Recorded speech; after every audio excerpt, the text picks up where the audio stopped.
नमस्कार साथियों।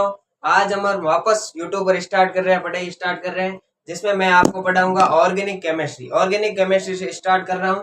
जिसमें अपन पहला भाग ले रहे हैं, रिएक्शन मैकेनिज्म पार्ट 1 ले रहे हैं, जिसे अपन कह सकते हैं जनरल ऑर्गेनिक केमिस्ट्री। और ये पार्ट कौन सा है? 1 पार्ट है, ठीक है। तो नीट 2027 के लिए एकदम 1 to 1 पूरा याद करेंगे, अपन पूरा समझेंगे, ठीक है। इसमें एक भी चीज नहीं छोड़ूंगा कि आपको कहीं अन्य प्लेटफॉर्म से पढ़ना पड़े। तो उसमें पहला ले रहे हैं अणुओं में इलेक्ट्रॉनिक विस्थापन के प्रकार। जो अणु होते हैं उनमें इलेक्ट्रॉनिक विस्थापन के कितने प्रकार होते हैं, क्या होता है इलेक्ट्रॉनिक विस्थापन, वो अपन समझेंगे इस जीओसी 1 में, ठीक है। जीओसी 1 मतलब जनरल ऑर्गेनिक केमिस्ट्री, ठीक है, सामान्य कार्बनिक रसायन। तो उसमें इलेक्ट्रॉनिक विन्यास के कितने प्रकार होते हैं? 4 प्रकार होता है। एक तो होता है सिग्मा इलेक्ट्रॉन का विस्थापन। विस्थापन मतलब स्थानांतरण, ठीक है। फिर होता है पाई इलेक्ट्रॉन का विस्थापन। क्या होता है? पाई इलेक्ट्रॉन का विस्थापन। फिर होता है एलपी मतलब लॉन पेयर या एकांकी इलेक्ट्रॉन युग्म। एलपी क्या होता है? लॉन पेयर या एकांकी इलेक्ट्रॉन युग्म का विस्थापन। फिर होता है अयुग्मित इलेक्ट्रॉन का विस्थापन। अब लॉन पेयर क्या होता है? जब 2 इलेक्ट्रॉन होते हैं परमाणु पर किसी को, उसको अपन कहते हैं लॉन पेयर। और अयुग्मित इलेक्ट्रॉन किसे कहते हैं? अगर अकेला इलेक्ट्रॉन है तो उसे अपन क्या कहेंगे? अयुग्मित इलेक्ट्रॉन। तो ये हो गए इलेक्ट्रॉनिक विस्थापन के 4 प्रकार हो गए। फिर अपन पढ़ेंगे कि विस्थापन आंशिक को इंग्लिश में कहते हैं पार्शियल, या पूर्ण मतलब कंप्लीट हो सकता है। विस्थापन है जो कि आंशिक या पूर्ण रूप से हो सकता है, ठीक है।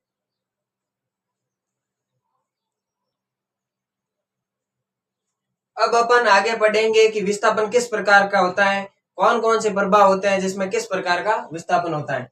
तो इसमें अपन पहला पढ़ेंगे इंडक्टिव इफेक्ट, यानी इंडक्टिव का आई और इफेक्ट मतलब प्रभाव। इसे कहते हैं हिंदी में प्रेरणिक प्रभाव, जिसमें क्या होता है? सिग्मा इलेक्ट्रॉन का आंशिक विस्थापन होता है। कैसा होता है? सिग्मा इलेक्ट्रॉन का आंशिक विस्थापन होता है। उसी प्रकार नंबर 2 पर पढ़ेंगे अपन रेजोनेंस, जिसे हिंदी में कहते हैं अनुनाद या रेजोनेंस में क्या होता है? पाई इलेक्ट्रॉन का या फिर लॉन पेयर का या अयुग्मित इलेक्ट्रॉन का क्या होता है? पूर्ण विस्थापन होता है। कैसा होता है? पूर्ण। यहाँ पर प्रेरणिक प्रभाव में आंशिक।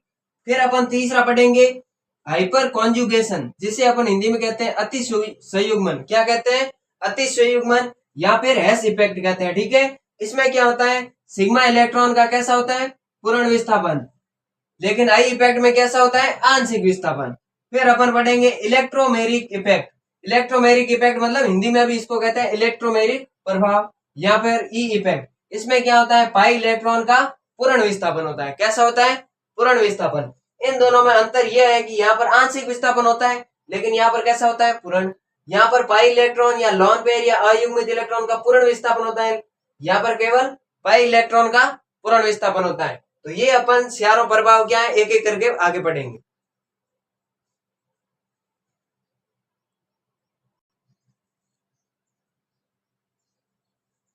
अभी अपन उन प्रभावों में पहला प्रभाव पढ़ रहे हैं इंडक्टिव इफेक्ट, आई इफेक्ट या फिर हिंदी में कहे तो प्रेरणिक प्रभाव पढ़ रहे हैं, ठीक है। जिसमें क्या होता है? सिग्मा इलेक्ट्रॉन का आंशिक विस्थापन होता है। कैसा होता है? आंशिक विस्थापन। इसमें कुछ बिंदु है उनको अपन पढ़ ले रहे हैं। किसी अणु के अध्रुवीय सिग्मा बंधों में उसके ध्रुवीय बंध द्वारा ध्रुवता उत्पन्न होना प्रेरणिक प्रभाव या आई इफेक्ट कहलाता है। यानी अध्रुवीय अणु यानी उस पर कोई चार्ज नहीं है। अध्रुवीय सिग्मा बंधों में उसके ध्रुवीय बंध द्वारा, जैसे उदाहरण द्वारा समझे तो CH3 CH2 और Cl है, ठीक है। इसमें क्या है? ये कैसा बंध है? अध्रुवीय बंध है। कैसा है? अध्रुवीय। लेकिन यह क्या है? कार्बन और क्लोरीन की विद्युत ऋणता में क्या है? अंतर है। विद्युत ऋणता में अंतर होने की वजह से किसकी विद्युत ऋणता ज्यादा होती है? विद्युत ऋणता मतलब En, जिसे अपन पढ़ते हैं इनऑर्गेनिक केमिस्ट्री में, ठीक है। उसमें क्या होता है कि कार्बन से क्लोरीन की En ज्यादा होती है। किसकी? कार्बन से क्लोरीन की En ज्यादा होती है। और जिसकी En ज्यादा होती है वो क्या करता है? अपनी ओर इलेक्ट्रॉन को खींचता है। जिसकी En ज्यादा होती है वो क्या है? अपनी ओर इलेक्ट्रॉन को खींचता है। किससे? दूसरे वाले परमाणु से क्या करता है? खींचता है। अभी ये कैसा है? अध्रुवीय है। लेकिन जब इसकी En ज्यादा है, किसकी? क्लोरीन की, तब यह क्या क्या करता है, आंशिक रूप से। और ये बंद कौन सा है, ये भी सिग्मा बंद है, ये कैसा है, सिग्मा है, लेकिन डबल बॉन्ड हो तो उसमें क्या होता है, एक सिग्मा और एक पाई होता है, ठीक है। तो ये कैसा बंद है, सिग्मा बंद है। तो समझ में आया कि सिग्मा अध्रुवीय मतलब ये पहले कैसा है, अध्रुवीय, फिर ध्रुवीय, ध्रुवीय बंद मतलब धीरे धीरे क्लोरीन देखते हैं तो अपन कार्बन और क्लोरीन की ईएन में क्या है, अंतर है, किसकी ईएन ज्यादा है, क्लोरीन की। तो क्लोरीन की ईएन ज्यादा है तो ये क्या करेगा, इलेक्ट्रॉन को खींचेगा। तो इस सिग्मा बंद से ये क्या करता है, इलेक्ट्रॉन को अपनी ओर खींचता है। जब ये अपनी ओर इलेक्ट्रॉन को खींचता है तो जब किसी पर इलेक्ट्रॉन बढ़ने लगता है तो उस पर क्या आ जाता है, डेल नेगेटिव चार्ज आता है। आंशिक रूप से खींचता है, पूरा नहीं खींच पाता है, आंशिक रूप से खींचता है, इस कारण इस पर क्या आ जाता है, डेल नेगेटिव चार्ज। और इस पर क्या आ जाता है, इस पर इलेक्ट्रॉन कम हो गए, कम हो गए मतलब इलेक्ट्रॉन कैसा है, नेगेटिव आवेश, इस पर ज्यादा हो रहा है, इसमें नेगेटिव आवेश बढ़ रहा है, इस पर क्या आ गया, आंशिक रूप से नेगेटिव चार्ज आ गया, इस पर क्या आ जाएगा, पॉजिटिव चार्ज आ गया। अब आपको एक डाउट होगा, कार्बन और हाइड्रोजन में ऐसा क्यों हुआ, क्यों नहीं हुआ। कार्बन और हाइड्रोजन की ईएन, कार्बन और हाइड्रोजन की ईएन लगभग क्या होती है, बराबर होती है, लगभग क्या होती है, बराबर होती है। इस कारण आप दूसरा पॉइंट देखो, हाइड्रोजन आई इफेक्ट नहीं दर्शाता है, हाइड्रोजन है वो क्या है, आई इफेक्ट नहीं दर्शाता है, किंतु वे सभी परमाणु अथवा समूह जिनमें इलेक्ट्रॉन लेने या इलेक्ट्रॉन देने की क्षमता हाइड्रोजन से ज्यादा हो, किससे हो, हाइड्रोजन से ज्यादा हो, वो क्या करते हैं, आई इफेक्ट दर्शाते हैं, क्या दर्शाते हैं, आई इफेक्ट दर्शाते हैं। तो यहाँ पर ये क्या दर्शा रहा है, अब ये दर्शा रहा है समूह माइनस आई समूह है, कैसा है, माइनस आई। अब आप अपन आगे पढ़ेंगे कि क्या होता है माइनस आई और क्या होता है प्लस आई, ठीक है। तो ये इतना उत्तर हुआ पहले।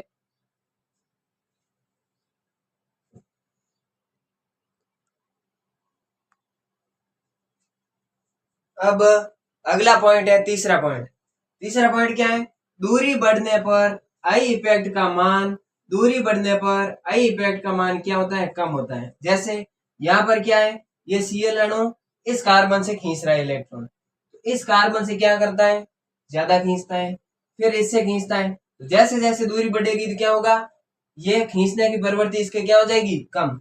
अर्थात क्या हो गया, दूरी बढ़ने पर आई इफेक्ट का मान कम होता है, ठीक है।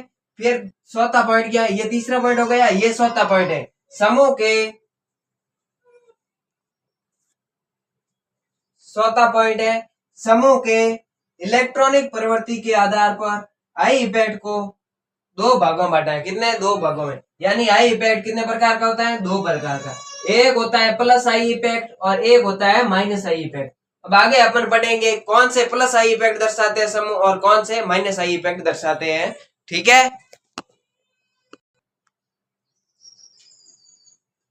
अब कौन से प्लस आई इफेक्ट है और कौन से माइनस आई है वो देख रहे हैं अपन, क्या होता है प्लस आई और क्या होता है माइनस माइनस आई, ठीक है।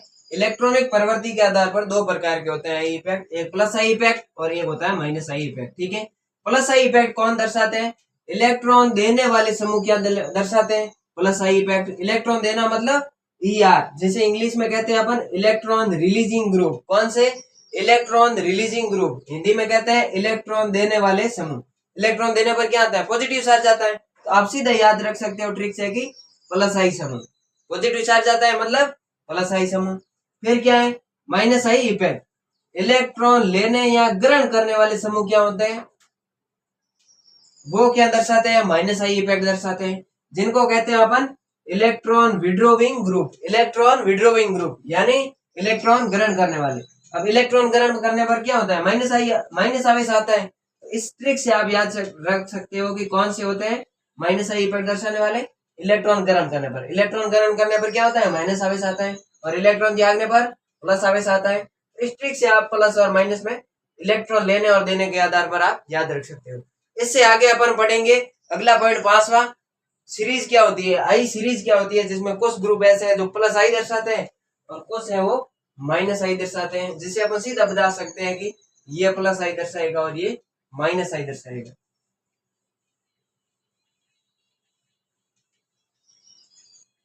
अगला अपन पढ़ेंगे आई सीरीज, पांचवा पॉइंट,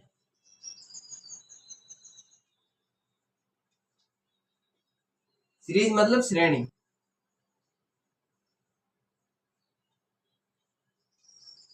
इसमें सबसे पहले अपन पढ़ रहे हैं प्लस आई सीरीज।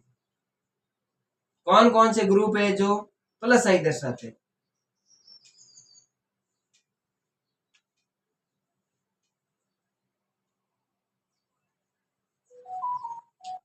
आई सीरीज में अपन सीधा पढ़ रहे हैं प्लस आई सीरीज। कौन सी सीरीज? प्लस आई। मैं लिखकर पहले इसलिए ला रहा हूं कि ताकि अपना समय बर्बाद नहीं हो लिखने में वगैरह। तो प्लस आई सीरीज, प्लस आई सीरीज में कौन कौन से ग्रुप आते हैं? एक तो नेगेटिवली चार्ज ग्रुप, यानी जिन पर नेगेटिव आवेश होता है, यानी माइनस आवेश होता है, वो क्या होते हैं? Negatively charge group. वो किस कैटेगरी के अंदर आते हैं? प्लस आई सीरीज के अंतर्गत। वो क्या करेंगे? प्लस आई इफेक्ट दर्शाएंगे। कौन सा? Plus I effect. फिर दूसरा है संतृप्त हाइड्रोकार्बन मूलक। संतृप्त हाइड्रोकार्बन मूलक मतलब जिनमें क्या हो? कार्बन कार्बन के मध्य सिंगल बॉन्ड हो, या फिर हाइड्रोकार्बन का संतृप्त का मतलब है सिंगल बॉन्ड हो, डबल बॉन्ड नहीं हो, डबल बॉन्ड या फिर ट्रिपल बॉन्ड क्या हो? नहीं हो, ये नहीं हो। कौन सा हो? संतृप्त का मतलब दोनों कार्बन कार्बन के मध्य क्या हो? सिंगल बंधु उपस्थित हो, यानी एकल बंधु उपस्थित हो। द्विबंध या त्रिबंध उपस्थित नहीं हो, उनको क्या कहते हैं? असंतृप्त हाइड्रोकार्बन। और हाइड्रोकार्बन का मतलब या तो कार्बन कार्बन या कार्बन और हाइड्रोजन से मिलकर जो यौगिक बनते हैं उन्हें क्या कहते हैं? हाइड्रोकार्बन। जैसे CH3, ये क्या है? हाइड्रोकार्बन है। ये भी हाइड्रोकार्बन है, ये पूरा हाइड्रोकार्बन, ये पूरा हाइड्रोकार्बन, ये क्या है? हाइड्रोकार्बन है। ठीक है। अब अपन देख रहे हैं नेगेटिवली चार्ज ग्रुप में, जिसमें पहला ग्रुप ले रहे हैं NS माइनस। क्या ले रहे हैं? NS minus. इस तीर का मतलब है ये आगे किसी कार्बन श्रृंखला से जुड़ा होगा। जैसे अपन CH3 CH2 Cl पढ़ा था ना, उसी प्रकार ये किसी आगे श्रृंखला कार्बन श्रृंखला से जुड़ा होगा। इसका मतलब ये तीर है, और इस पर क्या है? माइनस। तो माइनस देखते ही अपन के सीधा दिमाग में आना चाहिए कि कौन सा इफेक्ट दर्शाएगा? Plus I effect. कौन सा? Plus I effect. इसमें क्या होता है? जो माइनस आवेश आता है उनका प्लस आई इफेक्ट ज्यादा होता है किसकी तुलना में? संतृप्त हाइड्रोकार्बन मूलक की तुलना में। माइनस नेगेटिवली चार्ज ग्रुप वाले का समूहों का क्या होगा? प्लस आई क्या होगा? ज्यादा होगा। किससे? संतृप्त हाइड्रोकार्बन मूलक से। इसका मतलब ये तीनों क्या है? नेगेटिव चार्ज ग्रुप है। इन तीनों का इन हाइड्रोकार्बन से क्या होगा? प्लस आई इफेक्ट क्या होगा? ज्यादा होगा। इतना तो समझ में आया होगा आपको। इनसे तो इन तीनों का ज्यादा होगा। फिर इन दोनों में इसका ज्यादा क्यों है, या फिर इन तीनों में इसका ज्यादा क्यों है? क्योंकि नाइट्रोजन की EN है वो क्या होती है? ऑक्सीजन से क्या होती है? बताओ। नाइट्रोजन की EN ऑक्सीजन से कम होती है। किससे? ऑक्सीजन से क्या होती है? कम होती है।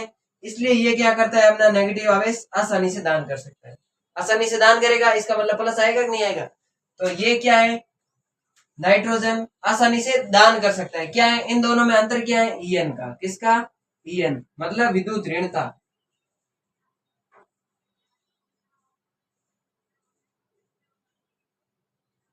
एक बार मैं आपको लिखा दूंगा कि किसकी विद्युत ऋणता ज्यादा होती है, किसकी नहीं। आपके पढ़ा हुआ नहीं है तो, क्योंकि मैं बेसिक से ही समझा रहा हूँ सब कुछ। इन दोनों में क्या है? ऑक्सीजन की EN क्या होती है? ज्यादा। इसलिए ये आसानी से इलेक्ट्रॉन नहीं दे पाता है, और ये इसकी तुलना में क्या होता है? जल्दी दे देता है इलेक्ट्रॉन। तुलना कर रहे हैं इन दोनों की। ठीक है। यहाँ पर क्या है? दोनों पर नेगेटिव आवेश माइनस, दोनों ऑक्सीजन पर है। तो यहाँ पर सर फर्क क्या है? यहाँ पर ये फर्क है कि इन दोनों में ये ग्रुप सीधा है क्या है? सीधा कार्बन से जुड़ा होगा। आगे कार्बन श्रृंखला होगी कि नहीं होगी? जैसे मैंने ये बना दी CH2 और ये O माइनस। ठीक है। तो ये सीधा जुड़ा होगा। इसमें क्या आ रहा है? ये कार्बन आ रहा है। तो यहाँ पर क्या है? दूरी ज्यादा है। दूरी ज्यादा है कि नहीं है? यहाँ पर तो सीधा ऑक्सीजन जुड़ा होता है कार्बन श्रृंखला से, लेकिन यहाँ बीच में कार्बन आ गया, इसकी दूरी ज्यादा है। इन दोनों में दूरी के आधार पर ये आसानी से इलेक्ट्रॉन दे देगा इसकी तुलना में। ठीक है। इस कारण इस O का ज्यादा है इस COO माइनस की तुलना में, दूरी के आधार पर। ठीक है। किसके आधार पर? दूरी के आधार पर। और इनका तो इनसे कम ही होगा। इनका क्या होगा? ज्यादा। क्यों? नेगेटिवली चार्ज ग्रुप का संतृप्त हाइड्रोकार्बन मूलक से क्या होता है? ज्यादा। अब इनका तो क्या होगा? कम होगा इनकी तुलना में। अब इनमें देख रहे हैं कि सर ये क्या होगा, इनमें कम क्यों है, इनमें ज्यादा क्यों है वगैरह जो भी, या फिर इनमें ज्यादा है इनमें कम क्यों है, ये तो हमेशा ध्यान रखना। 3 डिग्री कार्बन, 3 डिग्री मतलब इसके तीन, इस कार्बन से तीन तीन CH3 समूह जुड़े हैं तो इसे कहेंगे 3 डिग्री। इससे 2 जुड़े हैं इसे 2 डिग्री कहेंगे। इस कार्बन से एक CH3 जुड़ा है इससे 1 डिग्री कहेंगे। ठीक है। तो 3 डिग्री कार्बन का क्या होगा? ज्यादा होगा। फिर क्यों किसका होगा? 2 डिग्री का। फिर किसका 1 डिग्री का। क्यों होगा? क्योंकि इसमें ये CH3 भी इलेक्ट्रॉन देगा, ये CH3 भी इलेक्ट्रॉन देगा, ये CH3 भी क्या करेगा? इलेक्ट्रॉन देगा। तो यहाँ पर ज्यादा इलेक्ट्रॉन देगा, इसका मतलब क्या है? प्लस आई इफेक्ट ज्यादा दर्शाएगा। यहाँ पर सिर्फ 2 ही दे रहे हैं, यहाँ पर 1 दे रहे हैं, इसका मतलब 3 डिग्री का ज्यादा होगा, फिर 2 डिग्री का होगा, फिर CH3 यानी 1 डिग्री का होगा। ठीक है, फिर CD3 और CH2, इन तीनों से इनका क्या होता है? कम। और इन दोनों में कम क्यों होता है वो अभी आगे अपन पढ़ रहे हैं।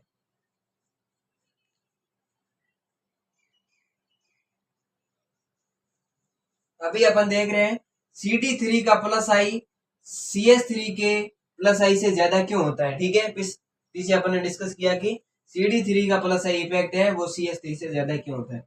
देखो ये क्या है? हाइड्रोजन का समस्थानिक है। समस्थानिक है कि नहीं? समस्थानिक, ये आप इनऑर्गेनिक केमिस्ट्री में पढ़ते हो। ये हाइड्रोजन का क्या है? समस्थानिक। हाइड्रोजन में क्या होता है? एक प्रोटॉन होता है, और न्यूट्रॉन में इसे क्या कहते हैं? ड्यूट्रॉन। ड्यूट्रॉन में भी क्या होता है? एक प्रोटॉन होता है। क्या होता है? एक प्रोटॉन। दोनों में क्या होता है? एक एक प्रोटॉन होता है। लेकिन ड्यूट्रॉन क्या है? भारी नाभिक। क्या होता है? भारी नाभिक। इसका आकार क्या होता है? ड्यूट्रॉन का बड़ा होता है। किसकी तुलना में? हाइड्रोजन की तुलना में आकार क्या होता है? बड़ा। बड़ा होने की वजह से इसके पास क्या है? पॉजिटिव चार्ज क्या होता है? बहुत बड़े क्षेत्र में फैला रहता है। क्या होता है? बहुत बड़े क्षेत्र में फैला रहता है। लेकिन इसके पास पॉजिटिव चार्ज क्या होता है? कम क्षेत्र में फैला रहता है, जिसके कारण ये क्या करता है? पॉजिटिव चार्ज बहुत बड़े क्षेत्र में फैला रहता है, जिसके कारण ये क्या करता है? इलेक्ट्रॉन घनत्व ये कार्बन के पास क्या करता है? ज्यादा भेजता है। यहाँ पर कार्बन के पास इलेक्ट्रॉन घनत्व क्या हो जाता है? ज्यादा। इलेक्ट्रॉन घनत्व, पॉजिटिव चार्ज बहुत ज्यादा क्षेत्र में फैला रहता है, जिसके कारण इसके पास क्या है? इलेक्ट्रॉन घनत्व कार्बन के पास क्या रहता है? ज्यादा। और यहाँ पर क्या रहता है? पॉजिटिव चार्ज क्या है? बहुत कम क्षेत्र में फैला रहता है, जिसके कारण ये क्या करता है? इलेक्ट्रॉन घनत्व यहाँ पर क्या रहता है? कम। मेन कारण यही है, जिसके कारण ये क्या है? आसानी से इलेक्ट्रॉन दे देता है। किसकी तुलना में? हाइड्रोजन की तुलना में। अर्थात इन दोनों के मध्य यही कारण है कि CD3 का CH3 से ज्यादा होते हैं प्लस आई। यहाँ आप रट भी सकते हो इसको, मैंने समझा दिया अपने तरीके से। इसका नाभिक आकार क्या होता है? हाइड्रोजन का छोटा होता है, लेकिन यहाँ क्या होता है? बड़ा होता है। नाभिक आकार बड़ा होने के कारण क्या है? इलेक्ट्रॉन दूर दूर तक फैले रहते हैं, जिसके कारण कार्बन के पास इलेक्ट्रॉन घनत्व क्या रहता है? ज्यादा रहता है। लेकिन यहाँ पर क्या है? आकार कम है, जिसके कारण इसके नाभिक के पास रहता है इलेक्ट्रॉन घनत्व, इसलिए कार्बन के पास इलेक्ट्रॉन घनत्व क्या होता है? इसकी तुलना में क्या हो जाता है? कम जाता है। ठीक है, अर्थात आज के लिए अपन इतना ही पढ़ेंगे, आगे की क्लास कल करेंगे। आप सब्सक्राइब करना, चैनल को लाइक करना, शेयर करना, कैसा पढ़ा रहा हूँ वो कमेंट भी करना।